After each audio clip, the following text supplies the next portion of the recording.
Skiing का लुत्फ़ उठाने और पूरा दिन मौज-मस्ती करने के पश्चात कुमार, कामना, प्रशांत और पायल शाम को शिमला की ओर बीएमडब्ल्यू में जा रहे थे।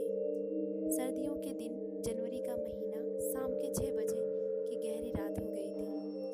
गोल घुमावदार रास्तों में अंधकार को चीरता पेड़ों के झुरमुट के बीच कार चलती जा रही थी। सैलानी ही इस समय सड़कों पर कार चलाते नजर आ रहे थे। टूरिस्ट टैक्सियां भी वापसी शिमला जा रही थी। कुफरी की ओर इक्का दुक्का कारें ही जा रही थी। बातों के बीच चारों शिमला की ओर बढ़ रहे थे। लगभग आधा सफर कट गया था। कार स्त्रियों की तेज आवाज में हंसी ठिठोली करते हुए सफर का आनंद उठाते हुए समय का पता नहीं चल रहा था। झटके मारते हुए कार क्यों चला रहे हो? प्रशांत ने झटकती हुई कार में झूलते हुए कुमार से पूछा। प्रशांत भाई, मैं तो कार ठीक चला रहा हूँ। मालूम नहीं यह अचानक से झटके क्यों खा रही है? कुमार ने झटके खाती कार को संभालते हुए कहा। कार को थोड़ा साइड करके देख लेते हैं, हो सकता है कि डीजल में कचरा आ गया हो। थोड़ी देर रेस देकर देखता हूँ कि कार रिदम में आ जाए। कुमार ने क्लच दबाते हुए कार का एक्सीलेटर दबाया, लेकिन कोई खास कामयाबी नहीं मिली। कार झटके खाती हुई रुक गई। अब क्या करें? चारों के मुख से एक साथ निकला। सभी सोचने लगे कि काली रात के साए में कुछ भी नजर नहीं आ रहा था। सोने पे सुहागा तो धुंध ने कर दी थी। धीरे धीरे धुंध भी बढ़ रही थी। ठंडक भी धीमे धीमे बढ़ रही थी। कार सड़क की एक साइड पर खड़ी थी। इक्का दुक्का कार टैक्सी आ जा रही थी। प्रशांत बाहर निकलकर मदद मांगनी पड़ेगी। कार में बैठे रहने से कुछ नहीं होगा। कार तो हम चारों को चलाना आता है, लेकिन कार के मैकेनिक गिरी में चारों फेल हैं। शायद कोई कार या टैक्सी से कोई मदद मिल जाए, कहकर कुमार कार से बाहर निकला। एक ठंडे हवा के तेज झोंके ने स्वागत किया। शरीर में झुरझुरी सी फैल गई। प्रशांत भी कार से बाहर निकला। पायल और कामना कार के अंदर बैठे रहे। ठंड बहुत अधिक थी। दिल्ली निवासियों कुमार और प्रशांत की झुरझुरी निकल रही थी। दोनों की हालात दयनीय होने लगी। थोड़ी देर खड़े रहे तो हमारी कुल्फी बन जाएगी, कुमार ने प्रशांत से कहा। ठीक कह रहे हो, लेकिन कर भी क्या सकते हैं? प्रशांत ने जैकेट की टोपी को ठीक करते हुए कहा।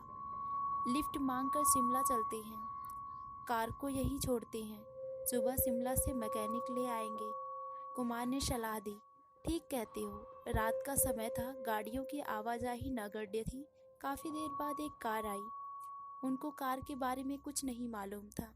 वैसे भी कार में 5 सवारियां थीं। कोई मदद नहीं मिली। 2-3 कारें और आईं, लेकिन सभी में पूरी सवारियां थीं। कोई लिफ्ट ना दे सका। एक टैक्सी रुकी। ड्राइवर ने कहा, जनाब, मारुति, होंडा, टोयोटा की कार होती तो देख लेता, या तो बीएमडब्ल्यू है। मेरे बस की बात नहीं। एक काम कर सकते हैं, टैक्सी में एक सीट खाली है।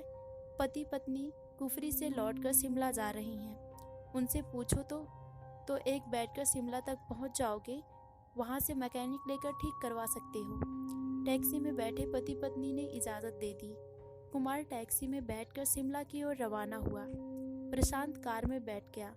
प्रशांत, पायल और कामना बातें करते ही समय व्यतीत कर रहे थे। धुंध बढ़ती जा रही थी।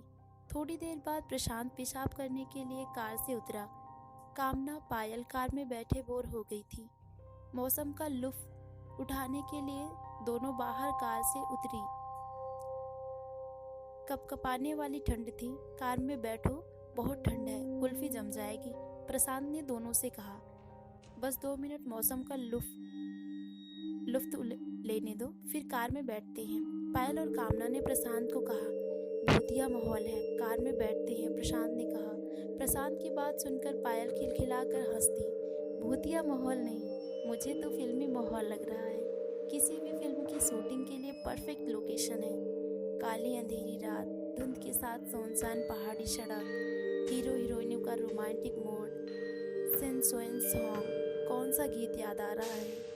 तुम दोनों गाओ, मेरा रोमांटिक पार्टनर तो मैकेनिक लेने गया है, कामना ने ठंडी आह भरकर कहा। तीनों हंस पड़े। तीनों तीनों अपनी बातों में मस्त थे। उनको मालूम ही नहीं पड़ा कि कोई उनके पास आया है। एक शख्स जिसने केवल टी शर्ट पैंट पहनी हुई थी प्रशांत के पास आकर बोला, आपके पास क्या माचिस है? इतना सुनकर तीनों चौंक गए। जहाँ तीनों ठंड में कांप रहे थे वहीं वह शख्स केवल टी शर्ट और पैंट पहने खड़ा था। कोई ठंड नहीं लग रही थी उसे। प्रशांत ने उसे ऊपर से नीचे तक गौर से देखा। देखकर कहा, आपको ठंड नहीं लग रही क्या? उसने प्रशांत के इस प्रश्न का कोई उत्तर नहीं दिया बल्कि बात करने लगा। आप भूतिया माहौल की अभी बातें कर रहे थे। क्या आप भूतों में विश्वास करते हैं? क्या आपने कभी भूत देखा है? नहीं, दिल्ली में रहते हैं, ना तो कभी देखा है और ना कभी विश्वास किया है भूतों पर। प्रशांत ने कहकर पूछा, क्या आप विश्वास करते हैं? हम पहाड़ी आदमी हैं। हर पहाड़ी भूतों को मानता है, उनका अस्तित्व होता है। उस शख्स की भूतों की बातें सुनकर कामना और पायल से रहा नहीं गया। उनकी उत्सुकता बढ़ गई। भाई, कुछ बताओ भूतों के बारे में। फिल्मी माहौल हो रखा है, कुछ बताओ ना। उस शख्स ने कहा, देखिए, हम तो मानते हैं आप जैसे कह रहे हैं कि शहरों में भूत नजर नहीं आते। हो सकता है नजर नहीं आते होंगे, मगर पहाड़ों में तो हम अक्सर देखते रहते हैं। कहाँ से आते हैं भूत और कैसे होते हैं, कैसे नजर आते हैं? प्रशांत ने पूछा। उस शख्स के हाथ में सिगरेट थी। वह सिगरेट को हाथों में घुमाते हुए बोला, भूत हमारे आपके जैसे ही होते हैं। वे रोशनी में नजर नहीं आते हैं। होते कौन है भूत? कैसे बनते हैं? पायल ने पूछा। यह पहाड़ों के लोगों का मानना है कि जो आकस्मिक किसी दुर्घटना में मौत के शिकार होते हैं या फिर जिनका कत्ल कर दिया जाता है, वे भूत बनते हैं। उस शख्स ने कहा, क्या वे किसी को नुकसान पहुंचाते हैं, मारपीट करते हैं? प्रशांत ने पूछा। अच्छे भूत किसी को कुछ नुकसान पहुंचाते हैं। अच्छा, मैं चलता हूँ, सिगरेट मेरे पास है। आपके पास माचिस है तो दीजिए, सिगरेट सुलगा लेता हूँ, उस शख्स ने कहा। प्रशांत ने लाइटर निकालकर जलाया। उस शख्स ने सिगरेट सुलगाई। लाइटर की रोशनी में सिर्फ सिगरेट नजर आई। वह शख्स गायब हो गया। लाइटर बंद होते ही वह शख्स नजर आया। तीनों के मुख में एक साथ निकला, भूत। तीनों, प्रशांत, पायल और कामना का शरीर अकड़ गया और बेसुध होकर एक दूसरे पर गिर पड़े। अकड़ा शरीर, खुली आंखें, लगभग मृतदेह के समान, तीनों मूर्छित थे। वह शख्स कुछ दूरी पर खड़ा सिगरेट पी रहा था। तभी वहां आर्मी का ट्रक गुजरा। उसने ट्रक को रोकने का इशारा किया। ट्रक ड्राइवर उसे देखकर समझ गया कि वह कौन है। ट्रक से आर्मी के जवान उतरे और तीनों को ट्रक पर डाला और शिमला के अस्पताल में भर्ती कराया। कुछ देर बाद कुमार का मैकेनिक के साथ एक टैक्सी में आया। अकेली कार को देख परेशान हो गया कि तीनों कहाँ गए। वह शख्स जो कुछ दूरी पर था कुमार को बताया कि ठंड के तीनों की तबीयत खराब हो गई। आर्मी के जवान उन्हें अस्पताल ले गए हैं। कहकर वह शख्स विपरीत दिशा की ओर चल दिया। मैकेनिक ने कार ठीक की और कुछ देर बाद शिमला की ओर रवाना हुआ। कुमार सीधा अस्पताल गया। डॉक्टर से बात की। डॉक्टर ने कहा कि तीनों को सदमा लगा है। जैसा घबराने की कोई बात नहीं है, लेकिन सदमे से उभरने में समय लगेगा। कुमार को कुछ समझ नहीं आया कि उन्होंने क्या देखा कि इतने सदमे में आ गए। अगली सुबह आर्मी ऑफिसर अस्पताल में तीनों को देखने आया। कुमार से कहा, आई एम कर्नल अरोड़ा। मेरी यूनिटी ने इन तीनों को अस्पताल एडमिट कराया था। कुमार ने पूछा, मुझे कुछ समझ में नहीं आ रहा कि अचानक से क्या हो गया। कर्नल अरोड़ा ने कुमार को रात की बात विस्तार से बताई कि वह शख्स भूत था जिसे देखकर तीनों सदमे में चले गए और बेसुध हो गए। वह एक अच्छा भूत था। अच्छे भूत किसी का नुकसान नहीं करते। उसने तीनों की मदद की, हमारे ट्रक को रोका और कुमार के वापसी आने तक भी रुका रहा। शाम तक तीनों को होश आ गया। 2 दिन बाद अस्पताल से छुट्टी मिली और सभी दिल्ली वापसी गए, लेकिन सदमे से उभरने में लगभग 3 महीने लग गए।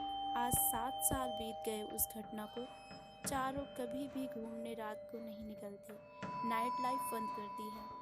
घर से ऑफिस और ऑफिस से घर, बस यही रूटीन है उनका। उस घटना को याद करके आज